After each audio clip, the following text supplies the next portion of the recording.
Hello dear student, आप सभी का स्वागत है आपके प्यारे से चैनल रोहित मैथ्स एकेडमी पर। आज की वीडियो में हम सीखने वाले हैं गुणनखंड ज्ञात कीजिए। अब गुणनखंड कैसे निकालेंगे, ध्यान से पूरी वीडियो को देखना। पहला वाला प्रश्न क्या है, 72 का गुणनखंड। दूसरा क्या है, 108 का गुणनखंड। अगर आप पूरी वीडियो को देख लोगे तो बेसिक तरीके से आप समझ जाओगे कैसे हम पेपर में करेंगे, कैसे हमारे डाउट को कॉन्सेप्ट हम क्लियर कर सकते हैं। 72 है, देखिए हमेशा ध्यान रखना, सबसे पहले काटा जाता है छोटी संख्या से। छोटी संख्या कौन होती है, दो।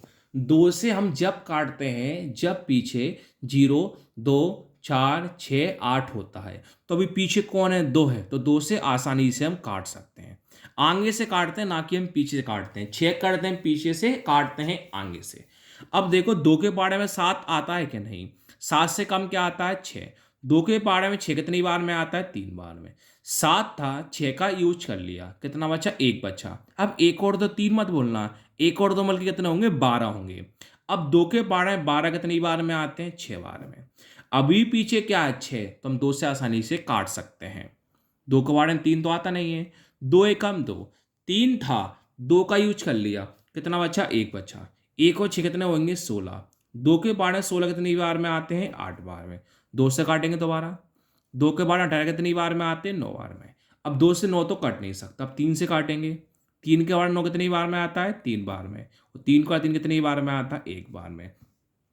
अब हम 72 में देखेंगे, संख्या जो है वो देख के लिख देंगे, 2, 2, 3 और 3। 2 इंटू 2 इंटू 3 इंटू 3। अब देखो दो कितनी बार है, 3 बार है। एक बार, दो बार, 3 बार। दो की घात लिख देंगे 3। 3 कितनी बार है, 2 बार। 3 की घात लिख देंगे 2। ये हमारा पहला वाला हो गया। अब हम सीखते हैं सेकंड वाला। सेकंड वाला क्या है, 108 का गुणनखंड। तो हम लिखेंगे यहाँ पर 108। ध्यान से पूरी वीडियो को देखना। अब पीछे क्या है, 8 है, तो 2 से आसानी से काट लेंगे। 2 से कब काटा जाता है, पीछे 0, 2, 4, 6 या फिर 8 हो, तो पीछे क्या है, 8 है, 2 से आसानी से हम काट सकते हैं। 2 के पाड़े में 1 तो आता नहीं है, 10 है। 2 के पाड़े में 10 कितनी बार में आता है, 5 बार में। 2 के पाड़े में 8 कितनी बार में आता है, 4 बार में। पीछे क्या है, 4 है, 2 से आसानी से हम काट सकते हैं। 2 के पाड़े में 5 आता है कि नहीं, 5 से कम क्या आता है, 4। तो दो दूनी कितना होता है, 4।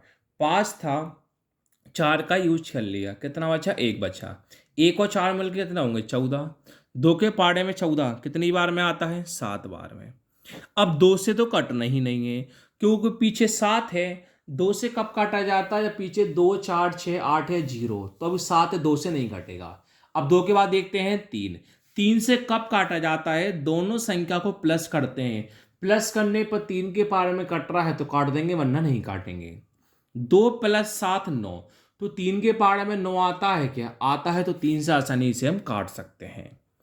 3 के पाड़े में 27 कितनी बार में आता है, 9 बार है, दोबारा 3 से काटेगा। 3 के पाड़े में 3 कितनी बार, 3 के बाद 9 कितनी बार में आता है, 3 बार में। और 3 के बाद 3 आता है 1 बार में। अब 108 में हमारे पास 2 आया 3 बार, 2 बार, 3 आया 3 बार। 1 बार 2 और 3 बार 3। 2 कितनी बार है, 2 बार है, 2 की घात 2। 3 कितनी बार है, 3 बार है, तो 3 की घात 3। यही आपका फाइनली आंसर हो गया। Thank you.